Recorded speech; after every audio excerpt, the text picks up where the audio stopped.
বাপ যে জাতের কন্যা হয়েছে একই জাতের। কথা বলেন ঠিক কিনা?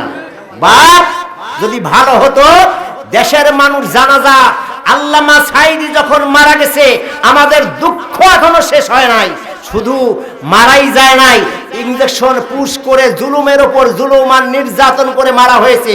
শুধু কি তাই, তাকে মারার পরে লক্ষ লক্ষ মানুষ জমায়েত হয়ে গেছে ঢাকা শহরে, জানাজা করার সুযোগ দেওয়া হয় নাই।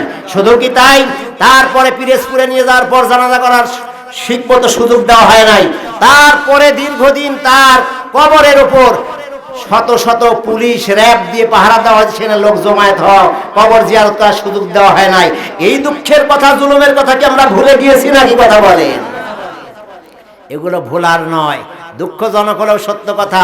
আল্লামা সাঈদী শহীদ হয়ে গেলেন, লক্ষ লক্ষ মানুষ ঢাকা সহ পিরোজপুরে লোক জমায়েত হয়ে যা, লোক পাগল হয়ে গেছে। আমার বাস্তবতা জীবনের একটা কথা শুনি। এই যে আপনারা আমার ডায়েরি দেখতেছেন না, এই ডায়েরির পাতা পাতা বিভিন্ন জায়গায় বিভিন্নভাবে সাজানো আছে। শুরু থেকে শেষ পর্যন্ত শুধুমাত্র এই সাজানো গাইড বুকটা তৈরি করেছি আমি যখন ক্লাস 8-9-এ পড়ি, তখন থেকে আমার জীবন গড়া। আল্লামা সাঈদীর ওয়াজ শুনে শুনে, রেকর্ড করা শুনে, মুখস্থ করে, বয়ান করে, রেকর্ড শুনে শুনে আমার জীবন এই বক্তার জগতে এতদূর পর্যন্ত আল্লাহ কবুল করেছেন, বলেন আমিন। তবে তার পূর্বে আমার যখন ঐতিহ্যবাহী চাটমোহর বালুচর ময়দানে তাফসিরুল কোরআন মাহফিল অনুষ্ঠিত হচ্ছিল, প্রধান মেহমান আল্লামা সাঈদী সেখানে বক্তৃতা যখন রাখছিলেন, আমার নানু ভাই বদরউদ্দিন, মরহুম মগফুর বদরউদ্দিন হাজী নানু ভাই বাড়িতে গিয়ে আমার আব্বাকে ডেকে পাশে বসায় বলতেছিলেন, বাবা তোমার বাবারও 60-70 বিঘা জমি, আমিও 150 বিঘা জমির মালিক। ও বাবা, আমার একটা দুঃখ বাবা, সম্পদ দিয়ে কি করবা, সম্পদ রেখে চলে যেতেই হবে, সম্পদ নিয়ে কেউ কবরে যায় না, এটা পৃথিবীর নিয়ম। তবে আমার পাশে আমার বাবাকে নানু ভাইয়ের পাশে বসায় এ ওয়াদায় আবদ্ধ করিয়েছিলেন, ওয়াদা করিয়েছিলেন, ও বাবা একটা ছেলেকে আলেম বানাবো।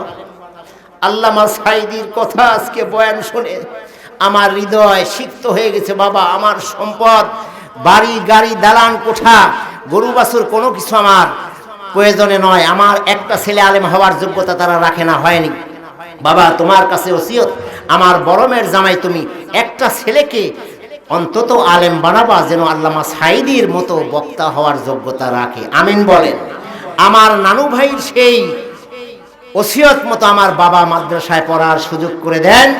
ধুকে ধুকে, ধাকি ধুকি করে করে আল্লাহ তাআলা আপনাদের দোয়ার বরকতে, আল্লাহ তাআলা বিভিন্ন জায়গায় বিভিন্ন ডিস্ট্রিক্টে আপনাদের দোয়ার পদধূলি নিয়ে আল্লাহ তাআলা এই পথে আসার সুযোগ করে দিয়েছেন। সে হলেন আমার মাথার মুকুট, মরহুম মগফুর শহীদ আল্লামা দেলোয়ার হোসেন সাঈদী। বলেন আমিন। আল্লাহ পাক তাকে জান্নাতের উচ্চ মাকাম দান করেন, বলেন আমিন। আবার বলেন আমিন।